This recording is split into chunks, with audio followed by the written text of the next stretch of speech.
Kantor Majelis Ulama Indonesia Menteng, Jakarta Pusat ditembak oleh orang tak dikenal pada Selasa 2 Mei 2023 siang. Dalam banyak foto yang beredar di media sosial, tampak pintu kaca gedung MUI pecah dan berserakan. Kapolres Metro Jakarta Pusat Kombes Komarudin membenarkan adanya aksi penembakan ini. Menurutnya pelaku sudah dinyatakan meninggal dunia ketika diperiksa oleh dokter di Puskesmas Menteng. Wakil Ketua MUI Anwar Abbas mengatakan pelaku penembakan kantor MUI memiliki ciri-ciri bertubuh tegap dan gemuk.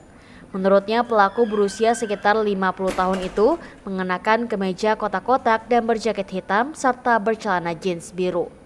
Anwar menuturkan pelaku disebut mengaku dirinya sebagai nabi. Pelaku juga disebut sebelumnya telah 2 kali mendatangi kantor MUI. Ia menjelaskan pelaku diduga berasal dari Lampung dan ingin bertemu dengan ketua MUI. Pelaku bertemu dengan staf penerima tamu di lobi kantor MUI, setelah itu terjadilah penembakan sebanyak 3 kali. Sementara itu, Wakil Sekretaris Jenderal MUI Arif Fahrudin mengatakan pelaku sebelumnya juga telah 2 kali mengirim surat ancaman ke kantor MUI. Namun ia tidak mengungkapkan secara detail isi ancaman tersebut. Penyerangan meninggal dunia, ya mudah-mudahan mereka juga menerima imbalannya ya di sisi Allah Subhanahu wa taala. Dari kepolisian bawa apa?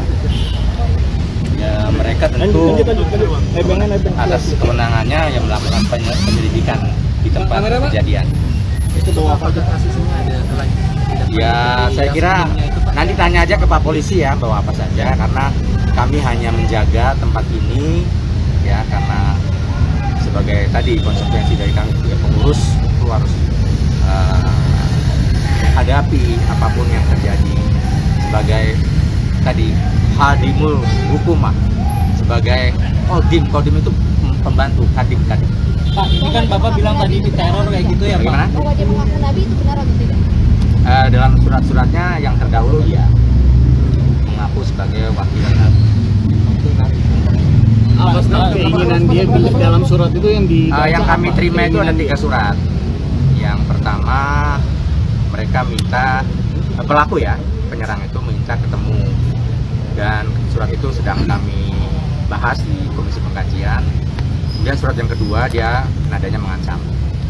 Ya karena kami lembaga keagamaan tentu tidak perlulah kemudian kami membuat laporan segala macam, udah biasa lah kami menerima surat-surat seperti itu. Itu surat diantar langsung atau lewat? Ya, diantar langsung oleh yang bersangkutan. Ada nggak sih tujuan ketemu pimpinan ini untuk apa gitu surat itu? Kalau boleh bisa. Ya, dia hanya mengatakan ingin ketemu, itu aja. Tidak ada eksplisit untuk apa. Pak, ini diantar langsung oleh yang bersangkutan. Betul. Berarti sekuritinya kan udah mengenali paling gampang.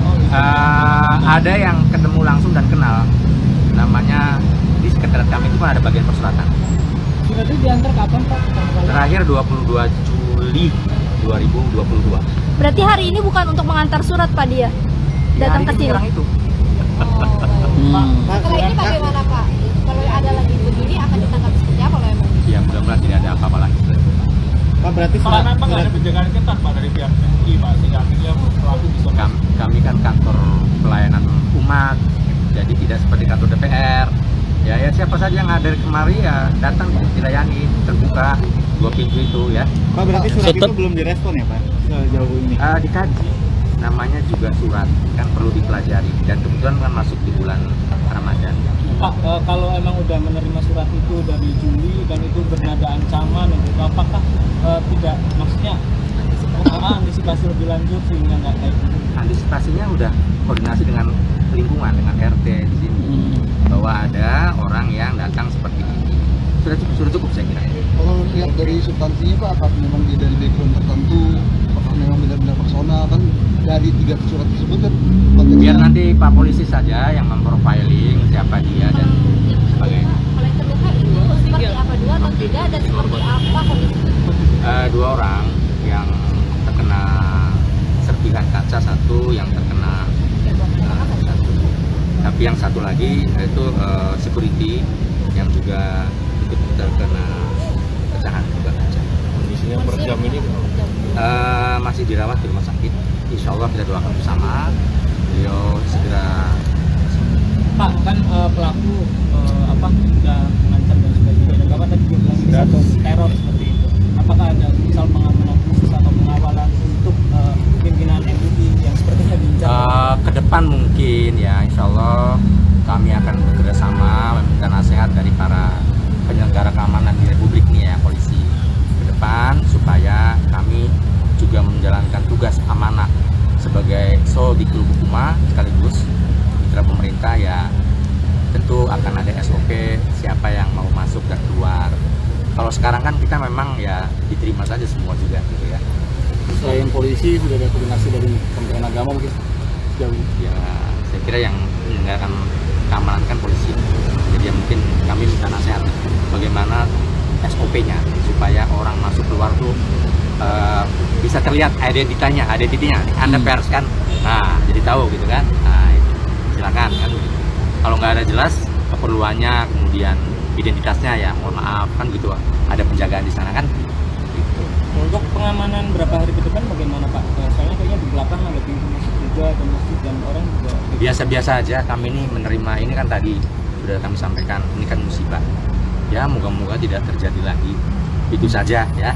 Kita bertawakal kepada Allah bahwa peristiwa ini tidak akan terjadi lagi di Majelis Ulama Indonesia, dan untuk di masyarakat Indonesia supaya tidak terteror juga, karena ini Indonesia, Majelis Ulama Indonesia. Terima kasih telah menonton. Jangan lupa like, share, subscribe, dan klik lonceng ya.